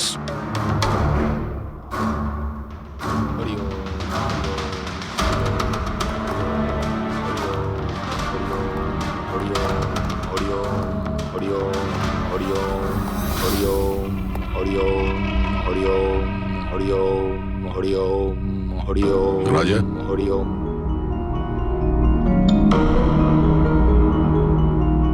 এখন ঠিক আছো? কারা আপনারা? সিআইডি। বিনীতের শেষকৃত্যে দেখা হয়েছিল আমাদের। তুমি আগুনে ঝাঁপাতে যাচ্ছিলে, আমরা তোমাকে আটকেছিলাম, মনে আছে? ঝাঁপ দিতে যাচ্ছিলে, আমরা তোমাকে। এবার আপনাদের আমাকে আটকানোর বা বাঁচানোর কোনো দরকার নেই। যতক্ষণ বিনীতের খুনি ধরা না পড়বে তোমারও প্রাণের সংশয় আছে। আচ্ছা, একদম ঠিকঠাক বলো, ওই 12 জন রোগীর মৃত্যু কি তোমার গাফিলতিতে হয়েছিল? খবরদার বলছি, আমার ওপর এরকম নোংরা আর মিথ্যা অপবাদ দেবেন না। আমি নির্দোষ, আমার জন্য কেউ মরেনি। শান্ত হও, শান্ত হও। রাজাকে অনেক কষ্টে শান্ত করেছি, ওকে ডাকাবেন না। আপনি কে? আমার নাম শ্লোক। আমি রাজাকে এই খারাপ সময় থেকে বার করে আনবার চেষ্টা করছি। ও, তার মানে আপনি সাইকিয়াট্রিস্ট? সাইকিয়াট্রিস্ট নয়, সাইকি, মিডিয়াম।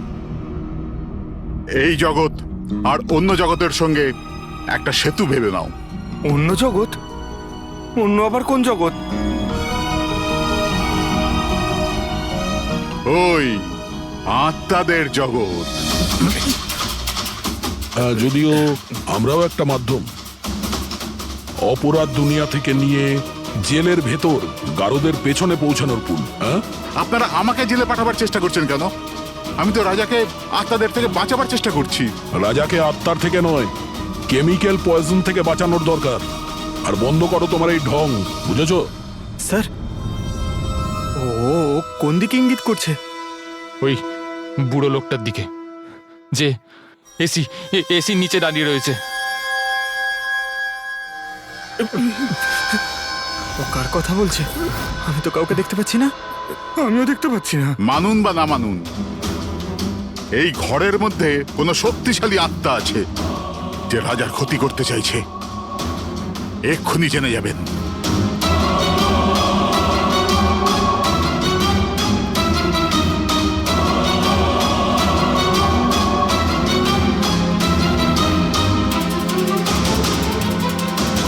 মিটার দিয়ে আত্মা দেখা যাবে?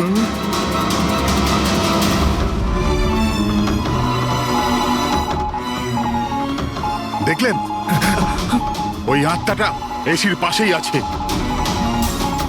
আমার ইএমএফ মেশিন মিথ্যে বলবে না।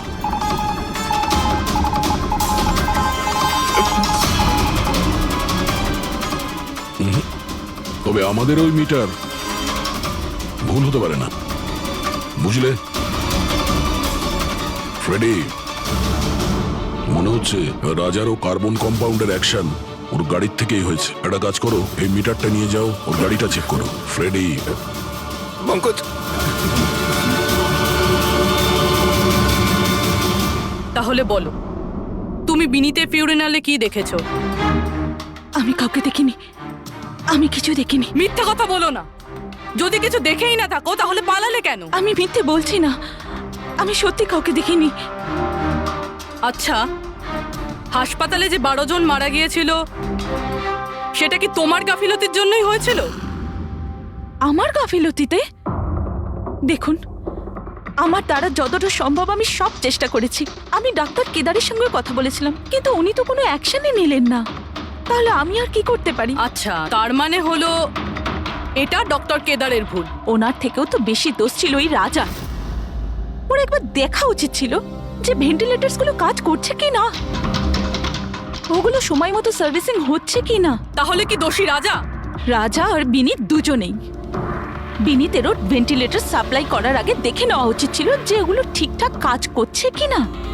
কতগুলো জীবন নির্ভর করছিল ওই ভেন্টিলেটরস গুলোর উপরে। মনে হচ্ছে রাজা আর বিনীতের জন্য তোমার মনে অনেক রাগ আছে। বিনীতের মৃত্যুতে নিশ্চয়ই খুশি হয়েছো তুমি। এটা কি বলছেন আপনি?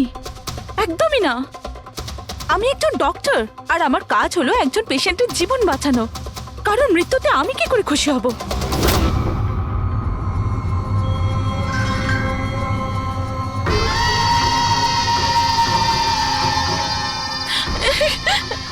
ও আবার এসে গেছে, আবার এসে গেছে। কিন্তু কিন্তু এখানে তো কেউই নেই। পিছনে। আরে এখানে কেউই নেই। দেখো, তুমি ভয় পেও না। যতক্ষণ আমি আছি তোমার কিছু হবে না, ঠিক আছে?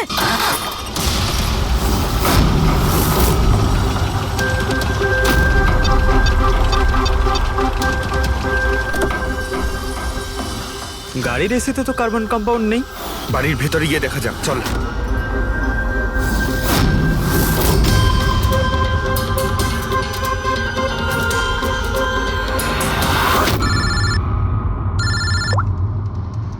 হ্যাঁ পূরবী,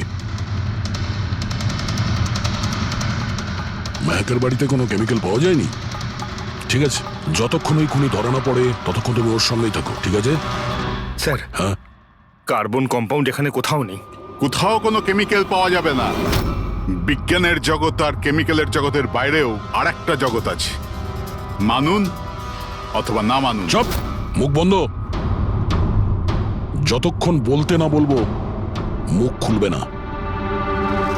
রাজাবাবু, আপনার ভয়ের কোনো কারণ নেই, আমরা আছি এখানে। যতক্ষণ না ওই খুনি ধরা পড়বে সিআইডি আপনার সঙ্গেই আছে। আমার সিআইডির দরকার নেই, ইনি রয়েছেন না আমার সুরক্ষা করার জন্য। আরে এটা কিভাবে সম্ভব? না রাজার বাড়িতে কেমিক্যাল পাওয়া গেছে আর না মেহেকের বাড়িতে পাওয়া গেছে, এটা কি করে সম্ভব? স্যার, আমরা রাজার বাড়িটাকে ভালো করে চেক করেছি, এক একটা কোণা দেখেছি, ওই গাড়িটাও চেক করেছি, কোথাও কিছু পাওয়া যায়নি। হ্যাঁ, কিন্তু দয়া, যদি কোনো কেমিক্যাল ব্যবহারই না হয়ে থাকে তাহলে রাজা আর মেহেকের হ্যালুজিনেশন হলো কি করে? কোনো তো একটা কারণ থাকবে।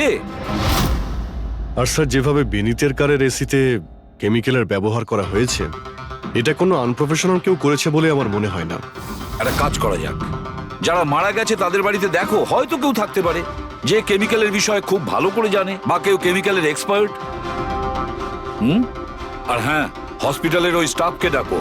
চিফ নার্স যে আছে না, হেড নার্স পরিণীতা, আর হেড টেকনিশিয়ান শেখর, আর মালিক কেদার, তিনজনকেই ডাকো। স্যার, দেখা যাক।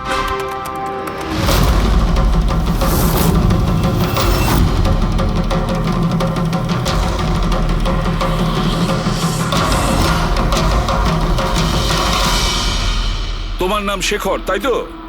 Yes sir. হসপিটালের হেড মেকানিক, মেইন টেকনিশিয়ান। তার মানে হসপিটালে যদি কোনো মেশিনে প্রবলেম হলে সবার প্রথমে তোমার কাছে খবর আসে। হ্যাঁ স্যার, ঠিক। তাহলে হসপিটালের ভেন্টিলেটর খারাপ ছিল সেটা তুমি জানতে না? স্যার, প্রথম থেকেই জানতাম। তাহলে কেন কিছু করনি? কাউকে কিছু বলনি কেন? হ্যাঁ স্যার, এতে আমার কোনো দোষ নেই। তাহলে কার ভুল ছিল? স্যার, আমি প্রথমেই মেহেককে ভেন্টিলেটরের ব্যাপারে বলেছিলাম যে ভেন্টিলেটরসে প্রবলেম আছে আর যে কোনো সময় খারাপ হতে পারে। এটা তুমি ভেন্টিলেটর বন্ধ হওয়ার আগেই জানিয়েছিলে? ইয়েস স্যার, এক সপ্তাহ আগে। ম্যাম, আমি আপনাকে একটা নোটিশ পাঠিয়েছিলাম, ওয়ার্ডের ভেন্টিলেটরগুলো ঠিকমতো কাজ করছে না। ও, আমি তোমার চিঠিটা পড়েছি শেখর, তুমি টেনশন নিও না, আমি কিছু একটা করছি। কিন্তু ম্যাম, ব্যাপারটা খুব আর্জেন্ট। হ্যাঁ হ্যাঁ, আমি জানি। ডক্টর মেহেক, ইয়েস ম্যাম আপনাকে অ্যাকাউন্টস ডিপার্টমেন্টে এক্ষুনি রেখেছে। ও হ্যাঁ, আসছি। ডোন্ট ওয়ারি শেখর, আমি নিশ্চয়ই কিছু ব্যবস্থা নেব, পাক্কা। কিন্তু স্যার, উনি আমার কথাটা সিরিয়াসলি নিলেন না। হ্যাঁ, মেহেক ভেন্টিলেটরস খারাপ হওয়ার সময় পেশেন্টদের বাঁচানোর খুব চেষ্টা করেছিল, কিন্তু রাজা স্যার এত ঘাবড়ে গেলেন যে কিছু করতেই পারলেন না। শেখর বাবু, তুমি কতটা সত্যি বলছো আর কতটা মিথ্যে সেটা তো আমরা জেনেই নেব। স্যার মেহেকের কোনো ভুল ছিল না, ও ভেন্টিলেটর খারাপ হওয়ার কথা আমাকে প্রথমেই বলে দিয়েছিল। তারপর আপনি কি করলেন? স্যার আমি হসপিটালের অ্যাডমিন হেডকে বলে দিয়েছিলাম, রাজাকে, কারণ হসপিটালের যতগুলো মেশিন আছে সেগুলো দেখাশোনার দায়িত্ব অ্যাডমিন হেডেরই। তাহলে এই সমস্ত কিছু আপনি রাজাকে বললেন আর আপনার দায়িত্ব শেষ হয়ে গেল। আপনি তো এই হসপিটালের মালিক, তাই না? তাহলে এভাবে দায়িত্ব শেষ হয়ে যায় কি করে আপনার? স্যার আমি আমার দায়িত্ব পালন করেছি, সেই জন্য তো আমি নিজে গিয়েছিলাম রাজার কেবিনে। রাজা। হ্যাঁ স্যার। এসব কি করছো? আরে এগুলো দরকারি নয়, এতগুলো রোগীর শ্বাস প্রশ্বাস ভেন্টিলেটরের সাহায্যেই চলছে, আর তুমি এখানে বসে আছো। আরে কিছু করো। হ্যাঁ স্যার, আমি এক্ষুনি সাপ্লাইয়ের সাথে কথা বলে ভেন্টিলেটর চেঞ্জ করে দিচ্ছি। প্লিজ প্লিজ তাড়াতাড়ি করো। স্যার আমি বুঝতে পারছি না যে ও ভেন্টিলেটর কেন পাল্টালো না। আমি অবাক হচ্ছি স্যার যে কেউ কেদারবাবুর দিকে আঙুল তুলছেন না। সবাই রাজা, বিনীত আর মেহেকের পিছনে পড়ে আছে। সেটাই মেহেকের তো, পিছনে পড়ে। হসপিটালের মালিক না কেদার বাবু? তাহলে এই সমস্ত কিছুর দায়ভারও কেদার বাবু আপনার। কিন্তু স্যার এবারে আমি নিজে গিয়ে তো ঠিক করতে পারি না ভেন্টিলেটর। স্যার আমার কাজ হলো কনসার্ন ডিপার্টমেন্টকে ইনফর্ম করা, আর আমি সেটা করে দিয়েছিলাম। বরং আমি বিনীতের সঙ্গে নিজে কথা বলেছিলাম। আমি ওকে বলে দিয়েছিলাম যে যদি এগুলো রিপেয়ার করা যায় তো রিপেয়ার করুক, না হলে চেঞ্জ করে দিক, কিন্তু ও কোনো অ্যাকশনই নিল না। এ কোনো অ্যাকশন নেয়নি, সে কোনো অ্যাকশন নেয়নি, আপনি কি অ্যাকশন নিয়েছিলেন? আর দোষ দিচ্ছেন বিনীতকে, যে কিনা মারা গেছে, বা রাজার, যে উত্তর দেওয়ার পরিস্থিতিতে নেই। স্যার যেটা সত্যি ছিল ওটা আমি আপনাদের বলে দিলাম, সেটা এবার মানবেন কি মানবেন না স্যার আপনাদের ব্যাপার। পরিণীতা স্যার। হসপিটালের হেড নার্স, তাহলে তুমি হসপিটালের ব্যাপারে নিশ্চয়ই সবকিছু জানো। হ্যাঁ স্যার। তাহলে এবার সত্যি করে বলো, এই যা কিছু হয়েছে কার গাফিলতির কারণে হয়েছে? তাড়াতাড়ি বলো। হ্যাঁ স্যার, বলছি। আমার সাথে বিশ্বাসঘাতকতা করার চেষ্টা করো না রাজা। আর হ্যাঁ, যদি মেশিনে কোনো ফিজিক্যাল ড্যামেজ থাকে তাহলে সেটা ওয়ারেন্টিতে আসে না। যদি তোমার নতুন ভেন্টিলেটর চাই তাহলে তোমাকে পুরো কস্ট পে করতে হবে, বুঝেছো? আমি তোমার থেকে বাজে লোক আজ অব্দি আমার জীবনে দেখিনি। এবার থেকে না তো আমাদের হসপিটাল তোমার থেকে কিছু কিনবে, না তো শহরের আর কোনো হসপিটাল। শোনো, এসব হুমকি অন্য কাউকে দেবে। তুমি জানো না আমি কে, যা করার করে নাও।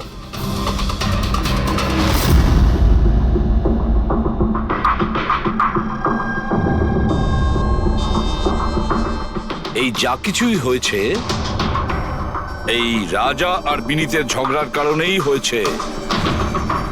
দুজনের ঝগড়াতে স্যার এতগুলো লোকের প্রাণ চলে গেল। তবে নতুন ভেন্টিলেটরের ব্যবস্থা রাজার করা উচিত ছিল। স্যার এই রোগীদের পরিবারের মধ্যে 3 জন এমন আছে যারা কেমিক্যাল ইঞ্জিনিয়ারিং করেছে। আচ্ছা, 3 জন? তাহলে ওদের ঠিকুজি কুষ্টি বের করো, দেখি কি আছে।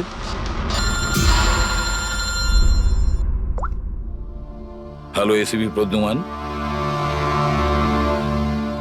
হোয়াট? ঠিক আছে, আমরা এক্ষুনি পৌঁছচ্ছি। কি হয়েছে স্যার? রাজা মারা গেছে।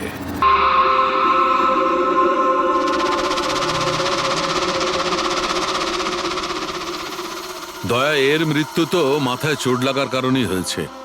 মনে হচ্ছে ছাদ থেকে লাফ দিয়েছে। হতে পারে হ্যালুসিনেশন এত জোরে হয়ে গেছে যে ঘাবড়ে গিয়ে রাজা উপর থেকে ঝাঁপ মেরে দিয়েছে। আর তুমি খেয়াল রাখছিলে না এর? এই খেয়াল রেখেছো তুমি? হ্যাঁ স্যার রাজা তো একদম শান্ত হয়ে শুয়ে পড়েছিল। আমি কি করে জানবো যে হঠাৎ করে উঠে পড়বে আর আত্মহত্যা করে ফেলবে? যখন এটা হয়েছিল তুমি কোথায় ছিলে? হ্যাঁ স্যার আমি অন্য ঘরে শুয়েছিলাম, তখনই আমি রাজার জোরে জোরে চিৎকার শুনলাম। আমি আত্মাদের সহ্য করতে পারছি না, আমার নিস্তার চাই, মুক্তি চাই। আর যতক্ষণ আমি ওর কাছে পৌঁছবো ততক্ষণ ও ছাদ থেকে পড়ে গেছে। বাহ, কি অদ্ভুত ব্যাপার! রাজাকে একলা রেখে তুমি নাকে তেল দিয়ে ঘুমোচ্ছিলে? হ্যাঁ আমি তো মনস্থির করেই ছিলাম ঘুমোবো না, কে জানে কিভাবে ঘুমিয়ে পড়লাম। নিশ্চয়ই আমাকে ওই আত্মাগুলোই ঘুম পাড়িয়ে দিয়েছিল। আপনি আপনি এটা দেখুন স্যার, মিটারের রিডিং কত বেড়ে গেছে। আমারও কিন্তু একটু ক্লান্তি ভাব লাগছে স্যার। আর দ্বিতীয়বার যদি আমাকে এই মিটার দেখিয়ে দিস না তাহলে মনে রাখিস। দয়া, 1 মিনিট ভাই, একটু মিটারটা দেখি। এই নিন। এই মিটারটা আমি রাখছি। হ্যাঁ, আমি ফেরত দিয়ে দেবো পরে। ঠিক আছে স্যার, কিন্তু দিয়ে দেবেন। হ্যাঁ দিয়ে দেবো বরং এখন তুমি বাড়ি গিয়ে একটু আরাম করো, ক্লান্ত হয়ে গেছো, একটু দুর্বলও লাগছে। হ্যাঁ হ্যাঁ স্যার। ঠিক মতো ঘুমও হয়নি, যাও আরাম করো। এটা কি ডক্টর সালুকে? ওকে যেতে দিলেন আর এই মিটারটা রেখে দিলেন? দয়া, এই যে মিটারটা না, এটা খুব কাজের জিনিস।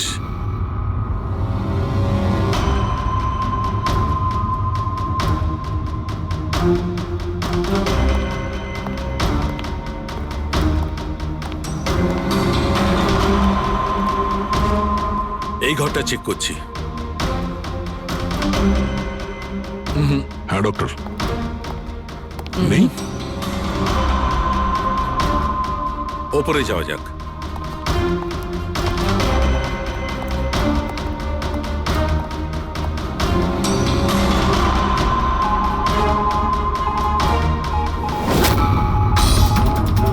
আরে সালুঙ্কে স্যার সাবধানে, এই নিডলটা তো একেবারে জঙ্গলি ঘোড়ার মতো দৌড়চ্ছে। মাই গড, আমরা এখানে এইভাবে দাঁড়িয়ে থাকতে পারি না দয়া, আমাদের প্রোটেক্টিভ পোশাক পরতে হবে। Protective gears? ওটা কি কারণে ডক্টর? আরে দয়া, আমাদের সুরক্ষার জন্য।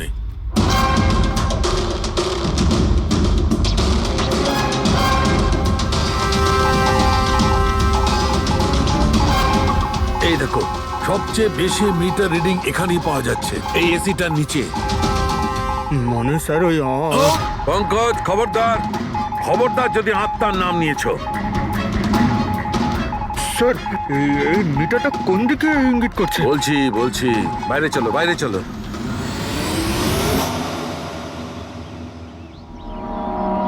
দেখেছো দয়া, এটা হচ্ছে ইএমএফ, ইলেকট্রোম্যাগনেটিক ফিল্ড ডিটেক্ট করে এটা। ইলেকট্রোম্যাগনেটিক ফিল্ডস, এগুলো তো আজকাল সব ইলেকট্রিক অ্যাপ্লায়েন্সের মধ্যে হয় ডক্টর, টিভি, ফ্রিজ। একদম ঠিক দয়া, কিন্তু ওই অ্যাপ্লায়েন্স গুলোর ইএমএফ হিডেন থাকে, লুকোনো থাকে, যাতে মানুষের উপর খারাপ প্রভাব না পড়ে। কি খারাপ প্রভাব? এইটার কারণে লোকেদের নশিয়া হতে পারে, ঘুম না হতে পারে, মন খারাপ হতে পারে, আর যদি অনেকক্ষণে সংস্পর্শে থাকে তাহলে হ্যালুসিনেশন হওয়াটা কোনো বড় কথা নয়।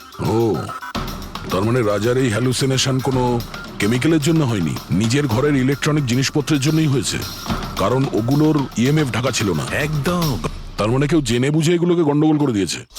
হতে পারে দয়া, এমনিতেই রাজা মনে মনে খুব কষ্ট পাচ্ছিল, খুব দুঃখ পেয়েছিল রোগীদেরকে বাঁচাতে পারেনি বলে, সেই জন্য হ্যালুসিনেশন ওর কাছে আফসোসের রূপে ধরা দিয়েছিল। হতে পারে এই অনুতাপের জন্য বিনীতেরও মৃত্যু হয়েছে। একদম ঠিক। আর ওই অশোক, ওরও দুর্বলতা সেই জন্যই মনে হচ্ছিল, যেহেতু ও এই ইএমএফ এর সংস্পর্শে অনেকক্ষণ ছিল। এখানে ওই কার্বন কম্পাউন্ড পাওয়া যায়নি বাড়িতে। এটা কি করে দেয়? কারণ এখানে তো ইএমএফ এর ব্যবহার হচ্ছিল, আর সবচেয়ে বেশি রিডিং উঠছিল বেডরুমে এসির কাছে। তার মানে বেডরুমের এসিতে কোনো কারুকাজ করা হয়েছে। তাহলে তো মেহকের বাড়িতে ওই ইএমএফ হনো। আমার তাড়াতাড়ি পূরবীকে ইনফর্ম করতে হবে।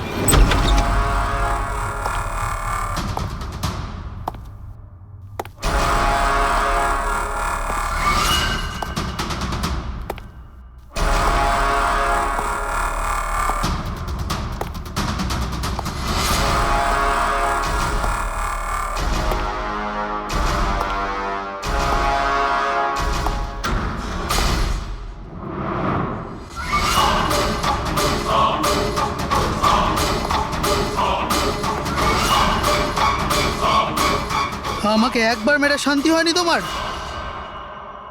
আমাকে আবার মারতে এসেছো?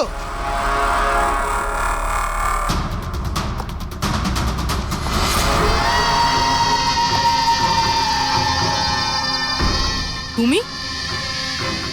আমি তোমাকে সেলফ ডিফেন্সে মেরেছিলাম, আর তাছাড়া তুমি একজন অপরাধী। অপরাধীদের কি পরিবার থাকে না? তোমার জন্য আমার মেয়ে অনাথ হয়ে গেছে, আর এই রক্ত দেখছো, সব তোমার জন্য। আমি আর তোমাকে ছাড়বো না। দেখো, আমার কাছে আসবে না, আমি কিন্তু মেরে দেবো। আমি তোমাকে ছাড়বো না। আমার কাছে আসবে না, আমি কিন্তু বলছি মেরে দেবো। আমি বলছি আমার কাছে আসবে না, আমি মেরে। পূরবী, কি করছো তুমি? ছাড়ো এটা। স্যার, ওই লোকটা। কি? স্যার এখানে। স্যার ওনাকে ধরুন, উনি আমাকে মারতে চান। এক মিনিট, আগে এখান থেকে বাইরে চলুন। তাড়াতাড়ি চলো, প্লিজ তাড়াতাড়ি ফার্স্ট। এই হলো সেই তিনজন যাদের সম্পর্ক কেমিক্যাল ইঞ্জিনিয়ারিং এর সঙ্গে আছে। সুহাস, দীপক আর কিশোর। খুনি এদের মধ্যে যে কেউ হতে পারে। না অভিজিৎ, কারের এসিতে কেমিক্যাল ফিক্স করাটা অন্য ব্যাপার, আর ইলেকট্রোম্যাগনেটিক ফিল্ডকে এত চাতুর্যের সঙ্গে ব্যবহার করাটা অন্য কথা। আমার মনে হচ্ছে ও এমন একজন লোক যার সায়েন্সে, মেডিকেল সায়েন্সের উপর খুব ভালো দখল আছে, হয়তো কোনো ডক্টর অথবা সায়েন্টিস্ট। যেই করুক, সে ইলেকট্রোম্যাগনেটিক ফিল্ড ভালো মতন ব্যবহার করেছে, যাতে মেহেক আর রাজা ওরা দুজনেই যাতে ইএমএফ এর সংস্পর্শে থাকে। হতে পারে হসপিটালে ওরা দুজন নিজেদের কাজ করছিল, তখনও এই ইএমএফ ওখানে উপস্থিত ছিল। তাহলে স্যার হতে পারে হসপিটালের কোনো মেশিনের সাথেও গন্ডগোল করা হয়েছে। নিশ্চয়ই দয়া, নিশ্চয়ই। আর এটা ওই করেছে, হসপিটালের ভেতরেরই কেউ। তাহলে এই হলো সেই জায়গা যেখানে মেহেক আর রাজা বসতো। হ্যাঁ স্যার। আর কে কে যাওয়া আসা করতো এখানে? স্যার শুধু স্টাফেদেরই ভেতরে যাওয়ার পারমিশন ছিল, তাও যদি কোনো কাজ থাকতো তাহলে। মানে বাইরের কেউ এখানে ঢুকতেই পারতো না। না স্যার, এমনকি রুগীদেরও এখানে ভেতরে আসার অনুমতি ছিল না। তার মানে তো এটা বোঝা গেল যে স্টাফেদের মধ্যেই কেউ, মানে আপনাদের মধ্যেই কেউ একজন খুনি। এ আপনি কিভাবে বলতে পারেন? এটা আমরা বলছি না, এটা এই ইএমএফ মেশিনটাই আমাদের সবকিছু বলে দিয়েছে। আর এই ইএমএফ মেশিনের হিসাবে এই এসির সাথে কোনো গন্ডগোল করা হয়েছে। তার মানে রাজা আর মেহেককে মারার চেষ্টা করা হয়েছিল, কিন্তু বেচারা রাজা মারা গেছে। এসির সাথে গন্ডগোল? কি বলছেন আপনি? আমি তো কিছু বুঝতেই পারছি না। এই কথাটা এই রুমে থাকা শুধুমাত্র সেই বুঝতে পারবে যে নিজেই খুনি। আর ও আজ এখানে প্রোটেক্টিভ গিয়ার পরে এসছে, যাতে ইলেকট্রোম্যাগনেটিক ফ্রিকোয়েন্সিতে তার কোনো ক্ষতি না হয়, তাই তো? কি সে?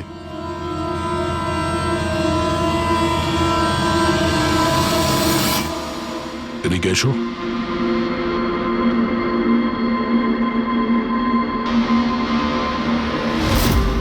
ফ্যাশন সেন্স তো তোমার খুব ভালো, শেখর। জামা কাপড়ের ভেতরে এই সুরক্ষা কবচ। দেখো, তোমার সমস্ত প্ল্যান আমরা জেনে ফেলেছি, তোমার ব্যাপারে সমস্ত খোঁজ খবর নিয়েছি। তুমি এখানকার এমন একজন টেকনিশিয়ান যে এসির সঙ্গে কোনো গন্ডগোল করতে পারে। এখন তাড়াতাড়ি বলো, কেন করেছো তুমি এসব? আমি করেছি এসব। আর কি ভুল করেছি আমি যদি মেহেক, বিনীতা, রাজার ওপর অভিযোগ লাগিয়েছি। তো এদের জন্য 12টা পেশেন্টের মৃত্যু হয়েছে, যেটা আমি দেখতে পারিনি। তারপর আমি ভাবলাম যে এদের এরকমই মৃত্যু দেবার প্রয়োজন আছে, যেভাবে 12টা পেশেন্ট মারা গেছে। সেই জন্য আমি ইএমএফ আর কার্বন কম্পাউন্ডের বিষ ব্যবহার করেছি ওদের মারার জন্যে, যাতে এদেরকে এমন মৃত্যু দিতে পারি, মৃত্যু নয়, একটা ভয়ঙ্কর মৃত্যু। এটাই আমার ন্যায় বিচার। শাস্তি দেওয়ার অধিকার শুধুমাত্র আইনের আছে, অন্য কারণ নয়, বুঝেছো? তুমি জানতে যে এই কেমিক্যাল ব্যবহার করলে ওদের হ্যালুসিনেশন হবে, ওই মারা যাওয়া রোগীগুলো ওরা সামনে দেখতে পাবে, যার জন্য ও পাগল হয়ে যাবে, তাই তো? কিন্তু আমি আমার লক্ষ্য পূরণ করতে পেরেছি। যেরকম মৃত্যু আমি চেয়েছিলাম দিতে, সেরকমই মৃত্যু বিনীতা রাজাকে আমি দিয়েছি। কিন্তু দুঃখের ব্যাপার, মেহেককে আপনারা শেষ মুহূর্তে বাঁচিয়ে নিলেন। সফল তো তুমি তখন হতে যদি তুমি কোনো অপরাধ না করে ওদেরকে শাস্তি দিতে। তোমার আর ওদের মধ্যে কি পার্থক্য রইল? এখন তুমিও একজন খুনি, তবে তুমি কি শাস্তি পাবে সেটা এখন আদালত ঠিক করবে।